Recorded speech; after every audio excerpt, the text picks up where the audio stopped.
let's start this and go to the safe space rules. Who here is familiar with safe space rules? All right, this is just sort of a general agreements that we all have. Respect for one another, modified Las Vegas rule. What's learned here leaves here, but what's said here stays here. Except for things that I say, I'm personally allowing all of you to share my story. I'm allowing you to use my name. You can use where I'm located. I'm located at the University of North Florida in Jacksonville.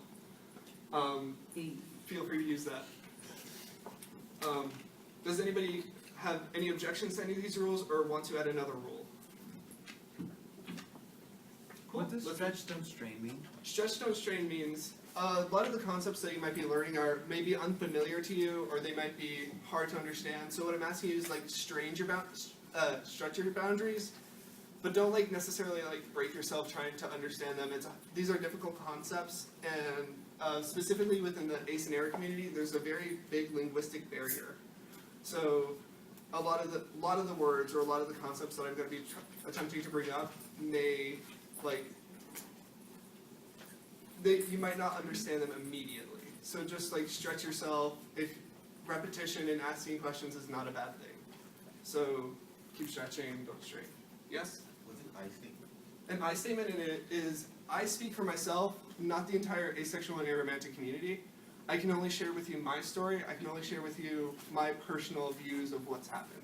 And I also ask all of you the same thing is, instead of saying like, X community does this, say like, I have witnessed X, Y, and Z happen. Personalize it, own it. Cool. On the pieces of paper that you all should have, I went over this beforehand, but write down what you expected from this presentation. I'm going to be collecting them at the last 10 minutes. I'm going to go over them. I'll address each one of them if I can, and also answer any questions you may have had on the pieces of paper that you didn't feel comfortable sharing or asking by raising your hand. Disclaimer, this is just an emphasis on the I statements. I only speak for myself. I do not speak for the entire gray community. This is only my experiences within the community, and the fact that I can do something like this. So in order to sort of like understand a little bit more, we have to talk about identity, attraction, and behavior. Identity is how you identify, like what labels you use. It's for a lot of people, it's a very core factor about themselves. Behavior is sort of like what you do. So it's like if you have any sexual partners, if you're romantically dating anyone, but that doesn't always line up with your identity. A lot of people in the queer community that have been closeted before may have like done something else, so you kind of understand this like sort of behavioral and identity difference is not always the same. And then attraction is also different because you may identify one way, behave in another way, but be attracted to someone else, and that causes a lot of confusion. So these aren't always the same concepts, and that's, you can't see the circles right now. I'm so sorry. It's a triple Venn diagram.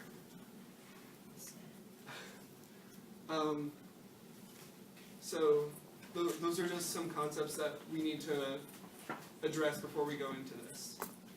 And the other stuff we need to go into is a little brief history. This is David J.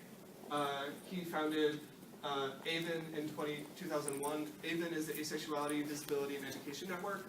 And it's one of the main places that I started figuring out who I was. I saw the word asexual come up on Tumblr. It's a social media website. And I was very curious as to what it was. And I found that, Googled it, and AVEN came up. And it was probably one of the biggest resources and probably one of the biggest influences I had in figuring out my own sexual identity. There's another one. I haven't personally used it, but I've looked it up because I really need to emphasize that when talking about the gray community, we can't just talk about sexual orientation, we must talk about romantic orientation, and within that falls the aromantic community. I don't identify as aromantic. I honestly don't know what my romantic orientation is. But it's a concept that's completely different than your sexual orientation. There are some resources that you can use. Ace is Wild is a new YouTube channel that just came up. I met some people at Creating Change 2015, and we talked about like how we can better educate people on asexual and aromantic communities. Specialist flags. Okay. The gray doesn't show up for the ace flag, but it's black, gray, white, purple. And the importance of this. Only about an estimated 1% of the population is on the gray spectrum, so why should this matter? Let's take two scenarios. In a graduating class of 500, only 5 people are on this community, statistically. But if you were to take about the entire human population, that's about it was 7 billion when I wrote this PowerPoint. And it's continuing. Take 1% of that and you get 70,000. We're kind of talking about the population of Europe, if we were going to be, like, geographically looking at this. So, one of the concepts that I always start out with is we all were taught sexual orientation. We were taught it, we were like, those are the people that you want to date, they're the people you want to have sex with, they're the people that you're attracted to, that you want to live with. But sexual orientation in itself is a completely different concept from your romantic orientation. Sexual orientation isn't who you want to date, it isn't who you're like always attracted to, it is only who you are sexually attracted to. Which is different than your romantic orientation because those are the people that you want to date. They're the people that you want to be with, like in a romantic sense of the word. And aesthetic attraction is just like, I can look at someone and be like, they look good with no emotion or sexual ties. Those are the three major attractions. I'm also sorry if I'm going fast. I just want to make sure I have enough time to go through everything. I've done some of these before and they've taken more than 2 hours. So you can ask me to stop, slow down, repeat something. I might address it later in the PowerPoint, and if it doesn't clarify at that point, then you can ask again. Does anybody have questions before we move on? Cool. And the final concept on this is dissonance. Romantic orientation and sexual orientation don't always align, and a lot of the time they really don't. I identify as asexual. I don't have sexual attraction to anyone. But my romantic orientation, I don't know where exactly that I lay because I've sort of romanticized the idea of romance. So it's something that I don't know if it's something that I've been taught to want and want it, or if it's something that I actually experience. So I really don't know. And so this dissonance for a lot of people can be confusing. There might be people that are like bisexual but only have romantic attraction to someone that shares the same gender as them. But they have sexual attraction to everyone. And that can cause confusion in a lot of people, and it isn't frequently addressed. So does anybody want me to go over that or have any questions about that? Because this is one of the key foundational things when talking about this is your sexual attraction and your romantic attraction don't always fall in the same plane. They don't always fall in the same people. You might have one, not the other. Example. So, anybody have any questions? The way I like to sort of, I'm proposing a new model for sexual orientation and romantic orientation by doing this. I'm deconstructing how you all have seen sexual orientation in the past. So the way I like to do that is a game of prefixes, and a game of orientations, the prefixes and suffixes version.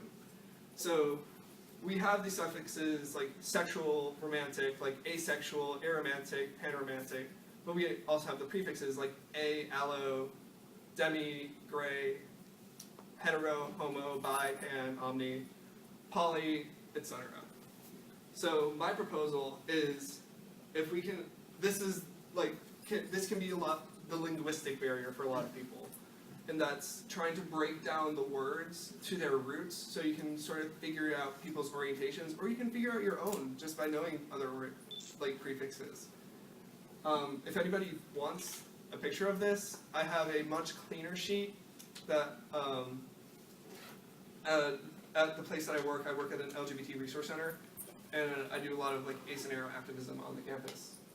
So if anybody wants something like this, another suffix is flux. The level of blank you feel tends to flux in and out in intensity. So it might be like aeroflux, like fluctuating in and out of aromanticism and like being panromantic or heteromantic.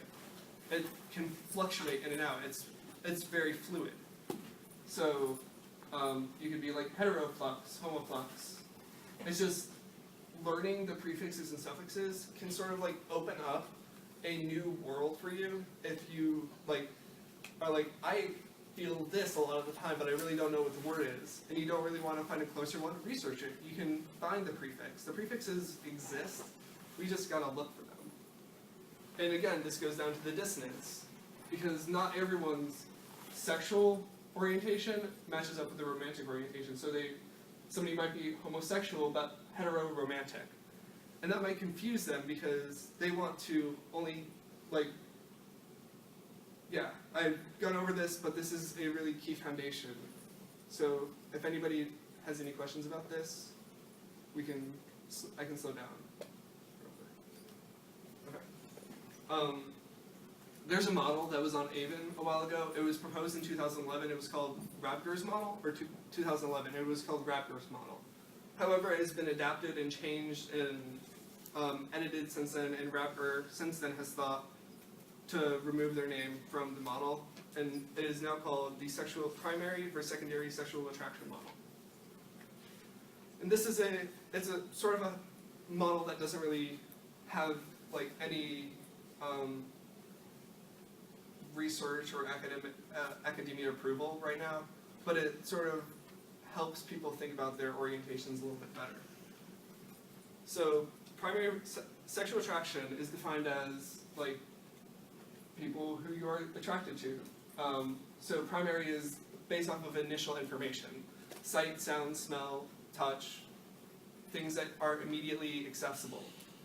But there's also a second layer to it, and that's the attraction that develops over time. So like, it might wax or wane, it might change over time, it might change based off of your relationship with the person. Demi, for example, demisexual or demi-romantic is an orientation that effectively enters as an ace or era person, but then leaves as a romantic or sexual person. So going into a friendship or something, they might feel no attraction, and then something happens in the relationship, an emotional connection or something happens, and it changes from having those same feelings as before, but it's just like activated the sexuality or romanticism in the person. And which is why it's demi, it's half, like a demigod is a half god, half person. So it is a orientation that's caught in the middle. The second one is sexual desire, and primary sexual desire is what you want, and secondary desire is like what they want, or things other than initial pleasure, initial want. Happiness of the other person, the conception of children, etc. I'm going to skip this down because I kind of went over that. I propose that we can also say that about romantic orientations as well. We could have primary and secondary romantic attraction, primary and secondary romantic desire. So to play a little game, let's talk about 3 orientations. The first one is somebody that's allosexual or alloromantic. Allo means other than yourself, so pretty much any orientation that isn't asexual is inherently allosexual as well. Like heterosexual, it has sexual attraction to somebody that is a gender other than themselves. So, like heterosexual, homosexual, bisexual, pansexual, while they are all those, they're also inherently allosexual because they have sexual attraction to somebody other than themselves. So, would an allosexual person have primary attraction to someone? Mm-hmm. Yeah. Yeah. What about secondary attraction? Yeah. Yeah. What about primary desire? Yeah. Mm-hmm. Maybe. Generally. Not always. They might not want it. They might not have the personal pleasure from it.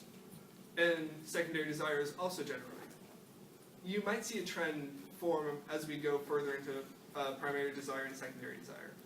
Now let's take somebody that is demi-romantic or demisexual, would they feel primary attraction, stuff based off of initially available information? No. What about secondary attraction? Yes. Yeah, because it's something that develops over time with your, whoever. What about primary desire? It's possible. The primary desire might be there, but the attraction isn't. Like, somebody might want to, like, do it, but they just don't feel the attraction to the person. Which is why people can have sex with people that they don't have attraction to. Back to the identity doesn't equal behavior doesn't equal attraction. What about secondary desire? It's possible. Well, let's take somebody that's like asexual or aromantic. Would they feel primary attraction? No. No. Secondary attraction? Probably not. Probably not. No. What about primary desire? No. It's possible. Because because sexual orientations are, like, they are the things, we all kind of know what sexual orientations are. But you can, like, go out of them. People can have sex to please themselves, but they might not have attraction to the person. What about secondary desire? Possible. It's possible, yeah. I went over this a little bit, but I'm just going to recap quickly. For aesthetic attraction, like, it's, this is not supposed to be right here. I'll go back to that. The old model for sort of placing on the scale, have any of you seen this model, or have you, like, seen this model where it's like, there are 2 points, like male to female with none in the middle, or something like that, something akin to that, like, place yourself on this, tell me what your sexual orientation is. Yeah. So, like, people think of it as this sort of spectrum. We can sort of move away from that now. We have the ability to move to a much more dimensional model, like something that has multiple points. So, you can be, like, let's just say that quadrant 1 is, like, binary genders, non-binary genders, no gender, multiple genders. And so you can have multiple points. You can be, and it also has the origin, 0, point, for, like, an A person. Somebody that has no attraction. Does anybody have any questions? I heard some whispering. So would this apply to attraction? Yes. Or Yeah. It would apply to attraction. So it's like, I didn't put the specific labels that I had, like, for this one on here, because you can really adapt it to however you want, in a way. Like, I've sort of described sexuality, like, you all know, like, Photoshop has that, like, circle with the colors in it, and you can choose the color. Yeah. And then it also has the intensity scale. That's how I sort of like to think of sexual orientation or romantic orientation. It's something that is, like, 3-dimensional. It's something that it can't really be fully described in a 2-dimensional model. It's something that ranges in intensity. It ranges in who you are. It's very independent to each person. Any questions before we? And regarding labels, don't let anybody tell you what you should identify as. Don't let anybody tell you shouldn't, like, be something, because sort of like in a world where everyone's always putting labels on you, they're always like, you must be straight, you must be gay, ma'am, sir. There's power in choosing your own labels, because labels don't define you, they just help describe who you are. And the reason that there's so many is because there's so many people. And with the advent of the internet, people are able to exchange stories. They're able to say, oh, somebody else feels this way too? I had no clue that there were other people out there that identified with me. So there's a lot of power, and there's a lot of, like, comfortability with knowing that there are people like you. And I know when I found the ACE community going to the UNF campus, like, nobody there knew what it was. The person giving a presentation on asexuality didn't identify as asexual there because there was nobody on the campus to give that representation. So I took it up, started talking about it, started talking more about my experience, and after my first presentation, somebody pulled me off to the side and they're like, I had no clue this was a thing. Thank you so much. And we've been in contact since then. It's really cool. It's a really cool thing to see somebody like learn something about themselves that they had no clue that there were other people like that. Does anybody want to talk about this for a second? Does it sort of resonate with anyone that choosing your own label sort of empowers you a little bit? Yeah? Little nods? It's sort of nice to be able to identify with who you are. Because I would just say that, like,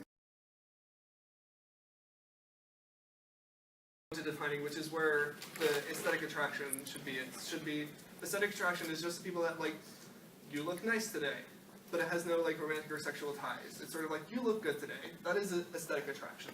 That's just like, I like the way you look. Asexuality, based off of that model, we went over that model, and it is a sexual orientation. It is not a preference. It is not like celibacy or abstinence, where those are active choices that people make. It is an orientation, whether it's something that, something from your past that happened, or something that you are now, or have always been. It is your orientation. It is not a preference. It is not a preference, like, yeah, it's who you are. So this is what is asexuality. Who are aromantics? These are anyone that do not feel romantic attraction to anyone. And again, like, I'm only going over some very basic terms within the community because there's this barrier, and then there's barriers underneath it, which are like the more, like, the lesser known orientations. mm-hmm.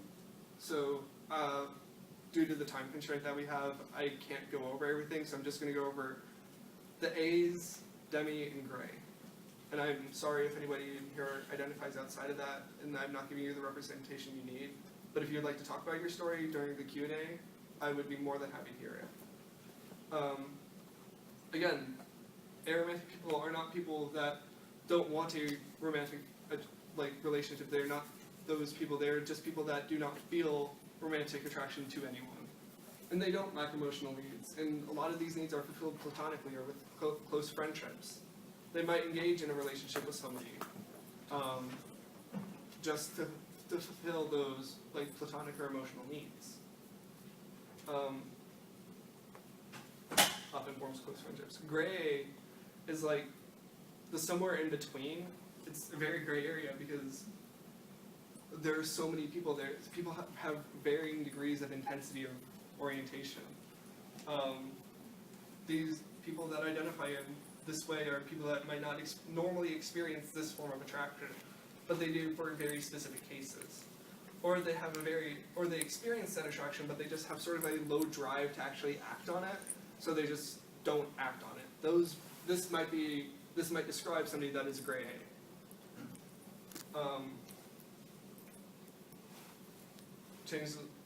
I went over this a little bit more in depth before, and those are really big definitions. It's just effectively saying the same thing that I have. And one of the hardest parts about identifying on the gray spectrum is the challenges and misconceptions about it. It's not well known. Who here knows what gay means? Who here knows what lesbian means? Who here, like, knows people that aren't really in the queer community but know what those two words mean as well? Yeah, because they're very mainstream ideas. The one problem with the gray community is that people don't generally know what these are. So it's not only of experience of coming out, but you also have to explain yourself, and a lot of the times have to justify who you are. So that's one of the bigger struggles in the community. And there's also the erasure of the community, which a lot of non-monosexual orientations face. Non-monosexual orientations are like orientations that aren't just one. So like a heterosexual person has a monosexual orientation, but a bi person or a pan person have a non-monosexual because it's not just one, non-mono. Yeah. Would asexual also be non-monosexual? It technically does fall under the category because it is not one. True. Thank you. I meant to bring that up, but I didn't. Some people might say that it's not a valid orientation. Some people say it doesn't exist. Something that is a sign that something's wrong with them. Maybe that they told that they. How many people have heard that argument? If you're in the queer community, that you just haven't found the right person yet. Like, same things get said, and a lot of the times it is from the LGBT community telling the ace and arrow people that you just haven't found the right person yet, and that's just a very common thing that happens to people on the gray spectrum. And arrow people tend to be forgotten within this as well. Misconceptions. They have a fear of being intimate. They haven't met the right person. Hormone balance. Are secretly gay.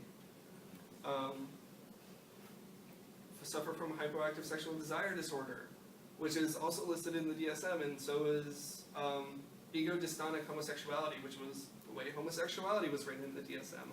Though I have been informed at Creating Change that in the DSM-5, hypoactive sexual desire disorder excludes asexual people, specifically. Something that I do on my campus is I run a support group. That runs every Tuesday, it starts at 6 p.m. Any questions on the 101? This was the introduction. Any questions here? Okay. I'm going to quickly go over some charts and graphs. Holy cow, those did not come up well. There was an AVEN census. AVEN is the Asexuality, Visibility, and Education Network. They branched out to other forms of social media and did a census within the community to see who identified with what. So on the upper right-hand corner there, you'll see sexual attraction. So you see the large portion of the graph is asexual.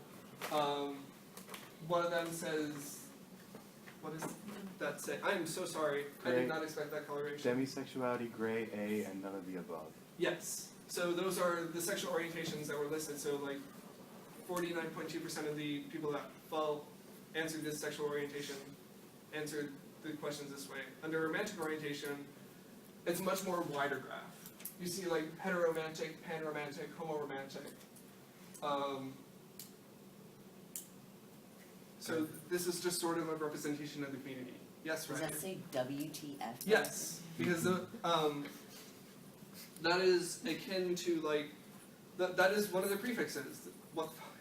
Because it's literally that. It's something that isn't necessarily falling under any of the other labels. Yeah. It's something that is a stranger. Does anybody have any stories they'd like to share about that? Well, you raised your hand though. Were you raising your hand or? No. Sorry. I like Call that. you so No label. gender identity of the respondents. It is just this data represents also data that was taken before, and that a huge majority of the asexual and aromantic population identifies female. More than, 62%. And then we have neutral, man, woman, genderqueer, bigender, agender, and gender not specified. They didn't have a other category where you could write into your own, and it was just other or not specified. The gender identity of the aces sort of like mimics gender identity of the non-ace people. The reason that they have these is because they might be, people on these websites might be sexual orientations other than asexual, they might be aromantic. So they wanted to see sort of like the depiction of the gender variance across the spectrum. And you can see just all those graphs mimic quite the same thing, that a huge portion of the ace and aro community do identify as female. Religion of the respondents, majority, more than 47% identify as either atheist or agnostic, and then it has various other representations.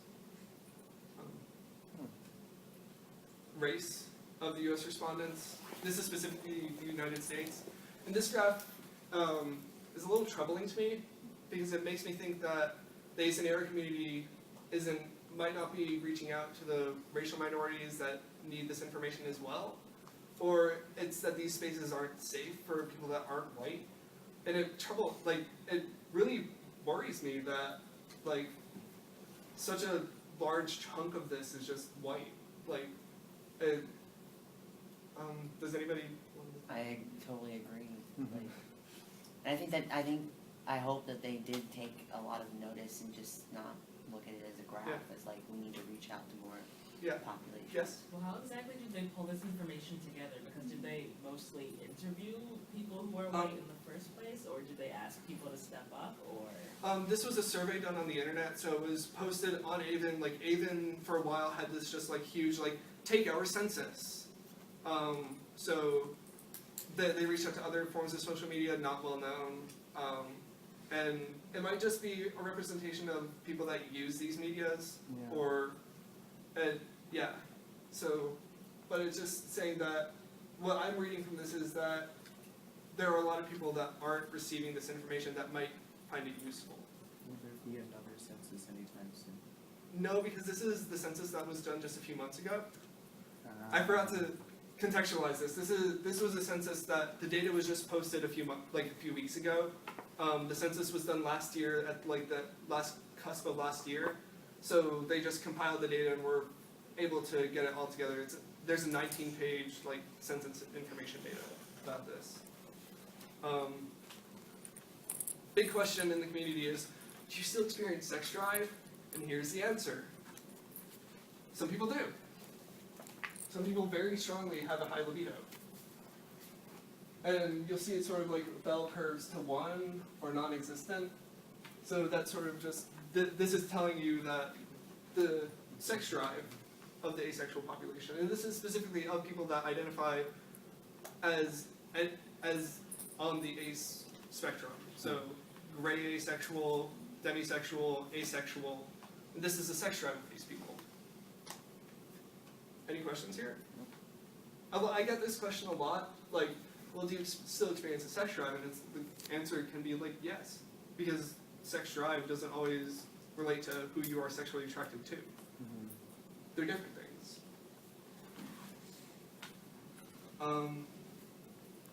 Do you feel welcome in the queer community, in the LGBT community? And only 11% said yes unconditionally, they feel accepted in the community. So, and more than 80% said it should be part of the LGBTQ umbrella. Does this sort of resound with anyone? Or, yeah? Do you feel that's just simply because the queer community at large might not be as educated as they should? Possibly. If anybody recently saw GLAAD's recent campaign, Give It Back, or Got Your Back, it was an ally campaign that was trying to like bring people into the community, bring allies to say who they were, because it is statistically proven that the more allies we have, the more successful our movements are. But the movement had big bold letters, Give It Back, with A and hyphenated things, saying that A is for ally, and it was said in the campaign A is for ally. So it did not take long for the asexual and aromantic and agender community to because by saying A is for ally, it sort of erases the agender community, it erases the asexual community, it erases the aromantic community. They disrepresented 3 communities with 1 word. There was a huge backlash in this, and GLAAD responded appropriately. They gave an apology. They posted on their website agender, aromantic, and asexual, what it meant. They apologized to the community. They were like, we're sorry. And then this was a huge campaign, by the way, for people in marketing or something. Changing a campaign on a dime can hurt. It uses a lot of resources. It can change models of how they're getting the information out. So what they ended up doing was, for the Got Your Back, they took the hyphens around the A, and it was just Got Your Back as an ally. So they recognize that we need allies, but they can't be erasing 3 communities at once. Do you identify as celibate? Huge majority of the population of this says no. Okay. That was my 10-minute mark. we have 10 minutes left. And a huge, like, very few of the population are considered to be sex negative. So, like, there is a positive light of sex in the community, it's just not for them. There are sexually averse asexuals, there are sexually repulsed asexuals, there are sexual asexuals, but it just really depends who you are. That's a blank slide.